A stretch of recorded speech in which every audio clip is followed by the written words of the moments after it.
आज हम जानेंगे उत्तर प्रदेश होमगार्ड की जो भर्ती जारी की गई है उसे आप कैसे अप्लाई करेंगे। इसमें सबसे पहले आपको क्या होता है कि वन टाइम रजिस्ट्रेशन करना होता है। उसके बाद आपको इस आवेदन फॉर्म को कंप्लीट सबमिट करना होता है।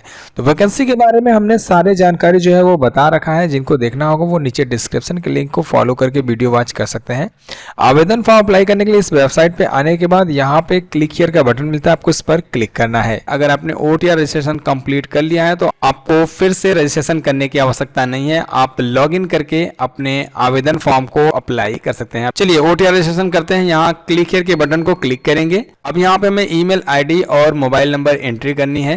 इसके बाद यहाँ बटन मिलता है जनरेट ईमेल आईडी OTP और यहाँ ऑप्शन मिलता है जनरेट मोबाइल OTP। यहाँ पे क्लिक करना है। आपके मोबाइल नंबर और मेल आईडी पर सफलतापूर्वक OTP जो है वो सेंड कर दी गई है। यहाँ पे OTP लिखनी है। यहाँ पे ईमेल आईडी की OTP, यहाँ पे मोबाइल की OTP लिखने के बाद वेरीफाई एंड प्रोसीड के बटन को क्लिक करना है। मैसेज मिलेगा कि हमारी जो OTP है वो सक्सेसफुल वेरीफाई हो चुकी है। यदि आप अपने डिजी लॉकर के द्वारा वेरीफाई करना चाहते हैं तो आप फर्स्ट ऑप्शन का यूज करेंगे। अगर आप डिजी लॉकर नहीं बनाए हैं, आप रजिस्टर नहीं किए हैं तो आप डायरेक्ट इस ऑप्शन को सिलेक्ट कर सकते हैं। अगर आप इस ऑप्शन को सिलेक्ट करते हैं तो आपको यहाँ पे कोई दूसरा एक आईडी वेरीफाई करना पड़ेगा, चाहे पैन या अपना ड्राइविंग लाइसेंस या अपना पासपोर्ट। फिलहाल हम यहाँ बैक करते हैं, इस टर्म एंड कंडीशन को एक्सेप्ट करते हैं। यहाँ हमें ऑप्शन मिलता है वेरिफिकेशन थ्रू आधार, हम इस ऑप्शन को सिलेक्ट करेंगे। इसके बाद यहाँ पे आधार नंबर लिखने का ऑप्शन मिलेगा। जस्ट यहाँ पे हम वर्चुअल आईडी या आधार नंबर लिख सकते हैं। इसके बाद यहाँ जनरेट आधार OTP के ऑप्शन को क्लिक करना है। आपका आधार जिस मोबाइल नंबर से लिंक रहेगा उसी पर आपको OTP मिलेगा। वो OTP आपको यहाँ पे लिखनी है। यहाँ पे फिर से आपको वेरीफाई एंड प्रोसीड के ऑप्शन को क्लिक करना है। आपकी जो डाटा है वो सक्सेसफुल वेरीफाई हो जाएगा और उसके बाद आपको यहाँ पे मैसेज भी दिखाया जाएगा कि आपकी आधार सक्सेसफुल वेरीफाई हो चुकी है। व्यक्तिगत जानकारी आपका ऑटोमेटिक यहाँ पे ऐड हो जाएगा, आपको इसमें लिखने की आवश्यकता नहीं पड़ेगी। यहाँ पे पिता का नाम लिखेंगे और वही वेरीफाई करेंगे। यहाँ पे आप अपना जेंडर सेलेक्ट करेंगे, यहाँ पे वेरीफाई करेंगे। ठीक है, अपने डिटेल्स को लिखेंगे। यहाँ पे आपको अपनी नेशनलिटी को सिलेक्ट करना है। इसके बाद यहाँ पे आपको बटन मिलती है प्रोसीड का, आपको इस बटन पे क्लिक करना है।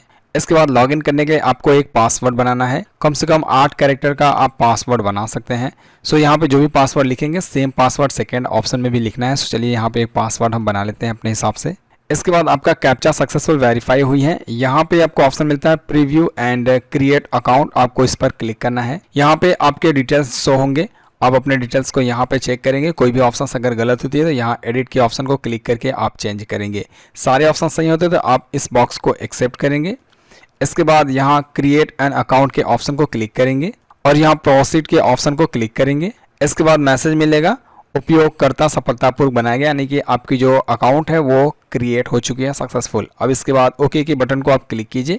ये डिटेल्स जो है आपके मेल आईडी और मोबाइल नंबर पर भी मैसेज सेंड कर दिया जाएगा, जिसकी वजह से आप कभी भी अगर भूल जाते हैं तो अपने मोबाइल या मेल आईडी में चेक कर सकते हैं। अब इसके बाद आपको इस फॉर्म को कंप्लीट करने के लिए यहाँ पे लॉगिन करना है। लॉगिन करने के लिए 3 आपको ऑप्शन मिल जाएगा, एक अकाउंट के द्वारा और दूसरा आधार कार्ड के द्वारा, तीसरा अपना डिजी लॉकर के द्वारा। आपको इनमें से कोई भी ऑप्शंस इजी लगे उस पर आप क्लिक करके उसके द्वारा आप लॉगिन कर सकते हैं। फिलहाल हम अकाउंट के द्वारा लॉगिन करेंगे, जिसमें मोबाइल नंबर या ईमेल आईडी आप इसमें लिखेंगे। इसके बाद आपने जो पासवर्ड बनाया वो पासवर्ड लिखेंगे। अगर आप पासवर्ड अपना भूल जाते हैं तो यहाँ से अपने पासवर्ड को दोबारा से प्राप्त कर सकते हैं। इसके बाद यहाँ लॉगिन का बटन मिलता है, इस पर हमें क्लिक करना है। इसके बाद OTP आपको सेंड करनी है। या तो आप ईमेल आईडी पे OTP सेंड करके वेरीफाई कर सकते हैं या तो आप मोबाइल नंबर पर OTP सेंड करके वेरीफाई कर सकते हैं। फिलहाल हम OTP मोबाइल नंबर पर सेंड किए हैं। इसके बाद यहाँ पे आपको लॉगिन का बटन मिलेगा, आपको इस पर क्लिक करना है। क्लिक करने के बाद आपको सबसे पहले डैशबोर्ड जो जनरल इंस्ट्रक्शन मिलेगा वहाँ पे विजिट हो जाएंगे आप। इसके बाद यहाँ पे ऑनलाइन एप्लीकेशन के बटन को क्लिक करेंगे। अब यहाँ पे आपको पोस्ट जो नेम है वो मिल जाएगा। ये होमगार्ड की रिक्रूटमेंट है उत्तर प्रदेश की ओर से। यहाँ पे हमें एक बॉक्स मिलेगा, इसे हम एक्सेप्ट करेंगे। इसके बाद यहाँ अप्लाई के ऑप्शन को क्लिक करेंगे। अब यहाँ पे हमारा जो डाटा है वो ऑटोमेटिक इसमें ऐड हो गया है। OTR की जितनी भी डाटा है, आपका प्रोफाइल वो क्रिएट हुआ है, वही सारी डाटा यहाँ पे ऐड हुआ है। अब यदि आपको इसमें कोई भी डिटेल्स को चेंजेस करना होगा तो आप OTR में चेंज करेंगे तो यहाँ पे वो डिटेल्स चेंज हो जाएगा। इसमें आपको कुछ ऑप्शंस फिल भी करनी पड़ेंगी, लिखनी पड़ेंगी। जैसे यहाँ पे माता का नाम लिखना है, अपना मैरिटल स्टेटस आप सिलेक्ट करेंगे, शादी हुआ है कि नहीं हुआ है। यहाँ पे अपना डोमिसाइल डिटेल्स मेंशन करेंगे। अगर आप यूपी के निवासी हैं तो यस करेंगे। यहाँ पे अपने डोमिसाइल की जो डिटेल्स है वो फिल करनी है, जैसे यहाँ पे अपना डिस्ट्रिक्ट जो है वो मेंशन करेंगे। इसके बाद यहाँ पे स्टेट सेलेक्ट करनी है। इसके बाद आपकी ये सर्टिफिकेट किसके द्वारा बनाई गई है वो सिलेक्ट करेंगे। सर्टिफिकेट कब बनाया गया है वो डेट यहाँ पे आप सिलेक्ट करेंगे। यहाँ पे सर्टिफिकेट का एप्लीकेशन नंबर लिखेंगे और यहाँ पे सर्टिफिकेट का सीरियल नंबर लिखेंगे। इसके बाद यहाँ पे अपनी कैटेगरी को आप सिलेक्ट करेंगे, किस कैटेगरी से आप आते हैं। यहाँ पे आपको एक्सेप्ट करनी है और अब यहाँ पे आपको अपने कास्ट की डिटेल्स देनी है। आपको यहाँ पे डिस्ट्रिक्ट सिलेक्ट करना है। ये सर्टिफिकेट किसके द्वारा बनाया गया है वो सिलेक्ट करना है। सर्टिफिकेट का यहाँ पे डेट सिलेक्ट करना है। सर्टिफिकेट का एप्लीकेशन नंबर और सर्टिफिकेट का सीरियल नंबर ये लिखने के बाद आपको नीचे करनी है। यहाँ पे और आपका डिटेल्स फिल रहेगा और आपको फिल करना पड़ेगा। जैसे यहाँ पे सबसे पहले स्टेट आप सिलेक्ट करेंगे, यहाँ पे आपको डिस्ट्रिक्ट सिलेक्ट करना है। इसके बाद यहाँ पे भी डिस्ट्रिक्ट आपको सिलेक्ट करनी है। यहाँ पे अपना कंप्लीट एड्रेस लिखेंगे, सेम इसमें भी वही चीज़ लिखेंगे। इसके बाद यहाँ पे पुलिस स्टेशन लिखेंगे, पिन कोड लिखेंगे और वही चीज़ यहाँ पे भी लिखेंगे। इसके बाद ये दोनों ऑलरेडी लिखा रहेगा। अब यहाँ पे आपको सेव करनी है। इसके बाद आपकी डिटेल सक्सेसफुल सेव हो जाएगा। यहाँ नेक्स्ट करेंगे। अगर आप फ्रीडम फाइटर हैं तो यहाँ पे आप यस करेंगे और यहाँ पे फ्रीडम फाइटर के जो डिटेल्स है वो भी आपको इसमें बताना है। यदि आप नहीं है तो यहाँ पे नो करेंगे, ये सारे ऑप्शंस हाइड हो जाएंगे। अगर आप एक्स सर्विस मैन होते हैं तो यहाँ पे यस करेंगे, किस प्रकार के आप सर्विस मैन है वो डिटेल्स आपको इसमें बतानी है। नहीं होते हैं तो यहाँ नो करेंगे, तो ये भी ऑप्शंस हाइड हो जाएगा। इसके बाद आप सेव करेंगे एंड नेक्स्ट करेंगे। ये भी डाटा आपका सक्सेसफुल सेव हो जाएगा। अब क्वालिफिकेशन जो डिटेल्स है, हमने हाई स्कूल की क्वालिफिकेशन ऑलरेडी लिखा हुआ है OTR में रजिस्ट्रेशन करते समय। और कोई क्वालिफिकेशन चाहिए तो आप इसमें ऐड कर सकते हैं। अगर इसमें और कोई क्वालिफिकेशन नहीं मांगी गई है तो बस इतना ही रहने दीजिए। आप नेक्स्ट यहाँ पे क्लिक कर लीजिए। इसके बाद आपको फोटो और अपने डॉक्यूमेंट्स को अपलोड करनी है। आपको वेब कैमरा का यूज करना पड़ेगा। यहाँ पे आपको अलाउ का ऑप्शन है, आपको इस पर क्लिक करना है। कैमरा ओपन हो जाएगा, वेब कैमरा, उसके द्वारा आप फोटो को कैप्चर करेंगे।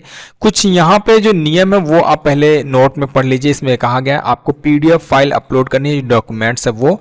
अगर आपका क्वालिफिकेशन जैसे अंक पत्र और प्रमाण पत्र यानी कि सर्टिफिकेट और मार्कशीट दोनों अलग अलग है तो आपको दोनों अलग अलग को अपलोड करना पड़ेगा। एक ही में है तो आप दोनों एक ही साथ अपलोड कर सकते हैं। जैसे हाई स्कूल की यहाँ पे सर्टिफिकेट का ये और यहाँ पे मार्कशीट। सो अपलोड करने के लिए सबसे पहले कास्ट सर्टिफिकेट अपलोड करनी है, यहाँ पे हम क्लिक करेंगे। इसके बाद यहाँ पे हमें बताया जा रहा है कि 1 MB की साइज मांगी गई है, PDF फॉर्मेट में अपलोड करनी है। यहाँ ब्राउज के बटन पे क्लिक करेंगे। कास्ट सर्टिफिकेट जहाँ पे भी रखे हैं आपको वहां पे विजिट करनी है। अपने सर्टिफिकेट को आप इसमें सेलेक्ट कीजिए और इसके बाद यहाँ सेव के ऑप्शन को क्लिक कीजिए। आपको एक मैसेज दिखाया जाएगा कि आप अपने फाइल को सुनिश्चित कीजिए, सही है तो यहाँ ओके कीजिए। ओके करने के बाद आपकी जो फाइल है वो सफलतापूर्वक सबमिट हो जाएगा। आप चाहे तो यहाँ व्यू करके चेक कर सकते हैं। अगर गलत है तो यहाँ पे डिलीट करके आप फिर से भी अपलोड कर सकते हैं। यहाँ पे आपको स्टेटस दिखाया जाएगा कि अपलोडेड। इसी प्रकार से सभी फाइल को चलिए हम एक एक करके अपलोड कर लेते हैं। जितनी भी फाइल इसमें मांगी गई हैं सभी फाइल को ऐड करने के बाद अब हमें फोटो और सिग्नेचर को अपलोड करनी है। फोटो को आपको कैप्चर करना है। सैंपल यहाँ से देख सकते हैं कि रिजेक्ट कैसा हुआ है और एक्सेस कैमरे के द्वारा कैसे फोटो अपलोड करनी है। पहले तो हमें यहाँ अलाउ करनी है। अलाउ करते ही कैमरा जो है हमारा ओपन हो जाएगा। ओपन होने के बाद हम यहाँ पे कैप्चर लाइव इमेज के बटन को क्लिक करके कैप्चर करेंगे।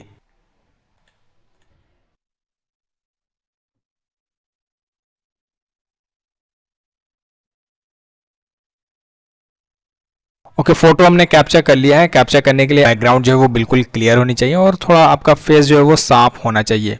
इसके बाद हमें अब सिग्नेचर अपलोड करनी है। यहाँ ब्राउज के बटन को क्लिक करेंगे। 5 से 20 KB की साइज होनी चाहिए JPG फॉर्मेट में। सिग्नेचर अपना जहां पे रखें वहां विजिट कीजिए, अपने सिग्नेचर को सिलेक्ट कीजिए। इसके बाद ओपन के ऑप्शन को क्लिक कीजिए। इसके बाद यहाँ पे आपको क्रॉप करने का ऑप्शन मिलेगा। आप अपने हिसाब से इसे रीसाइज कर सकते हैं और यहाँ सही के ऑप्शन पे क्लिक कीजिए। आपका सिग्नेचर भी यहाँ पे ऐड हो जाएगा। अब इसके बाद यहाँ पे हमें सेव करने का बटन मिलता है। इस पर क्लिक करके हम अपने फोटो और डॉक्यूमेंट्स को सेव कर लेंगे। यहाँ नेक्स्ट के ऑप्शन को क्लिक करेंगे। हमने अगर एनसीसी किया है तो यहाँ पे यस करेंगे और एनसीसी की सभी डिटेल्स को यहाँ पे मेंशन करेंगे और सर्टिफिकेट को भी अपलोड करेंगे। अगर एनसीसी सर्टिफिकेट आप नहीं किए रहेंगे तो यहाँ पे नो कर लेंगे। अगर आप भारत स्काउट गाइड्स में भाग लिए हैं तो यहाँ पे आप यस करेंगे और वो सर्टिफिकेट यहाँ पे अपलोड करेंगे। अगर आपने नहीं भाग लिया है तो यहाँ पे नो कर लेंगे। यदि आपके पास UPSD PhD MA का सर्टिफिकेट या कोई भी ट्रेनिंग का आपके पास सर्टिफिकेट है तो वो आप यहाँ पे यस करके अपलोड करेंगे, नहीं है तो यहाँ पे नो कर लेंगे। आपके पास ड्राइविंग लाइसेंस है तो यहाँ पे आप यस करके ड्राइविंग लाइसेंस को अपलोड करेंगे। जिनके पास नहीं है वो यहाँ पे नो भी कर सकते हैं। इसके बाद आपको नीचे आनी है, ये सारे टर्म एंड कंडीशन बॉक्स है, आपको इन सभी बॉक्स को एक्सेप्ट करनी है। नीचे जितनी भी बॉक्स दी गई है वो सारे बॉक्स को एक्सेप्ट करने के बाद आपको यहाँ पे प्लेस लिखना है। इसके बाद यहाँ पे आपको प्रीवियस का एक ऑप्शन मिलेगा, फॉर्म सबमिट करने से पहले यहाँ पे आप क्लिक करेंगे। इसके बाद आपको यहाँ पे सारे इन्फॉर्मेशन डिटेल्स दिखाए जाएंगे। अपने सारे इन्फॉर्मेशन डिटेल्स को चेक करने के बाद आपको नीचे करना है, सारे ऑप्शन सही है तो यहाँ पे इसे एक्सेप्ट करनी है। कोई ऑप्शन गलत होती है तो एडिट करके आप चेंज कर सकते हैं। अगर सही है तो यहाँ सबमिट कीजिए। इसके बाद अगेन सबमिट के बटन को क्लिक कीजिए। इसके बाद कितना अमाउंट फी पेमेंट करना है वो यहाँ पे शो कराया जाएगा, यहाँ पे डिटेल्स आपको मिलेगा। पेमेंट के लिए यहाँ पे पे विथ SBI के ऑप्शन को क्लिक करना है, यहाँ इसे एक्सेप्ट करनी है। प्रोसीड के ऑप्शन को क्लिक करना है। इसके बाद कई प्रकार का आपको ऑप्शन मिल जाएगा, जिन भी ऑप्शंस के द्वारा आप पेमेंट को कंप्लीट करना चाहते हैं उस ऑप्शन के द्वारा आप पेमेंट को कंप्लीट कर सकते हैं। फॉर्म का फी पेमेंट करने के बाद अपने एप्लीकेशन फॉर्म की प्रिंट आउट ले सकते हैं, चाहे तो आप PDF में सेव करके रख सकते हैं। तो किस प्रकार से ये आवेदन फॉर्म सबमिट किया जाएगा हमने आपको सारा इन्फॉर्मेशन डिटेल्स बता दिया। आई होप कि आपको ये जानकारी अच्छी लगी होगी। वीडियो पसंद है तो लाइक कीजिए, शेयर कीजिए, कोई सवाल है तो कॉमेंट जरूर कीजिए।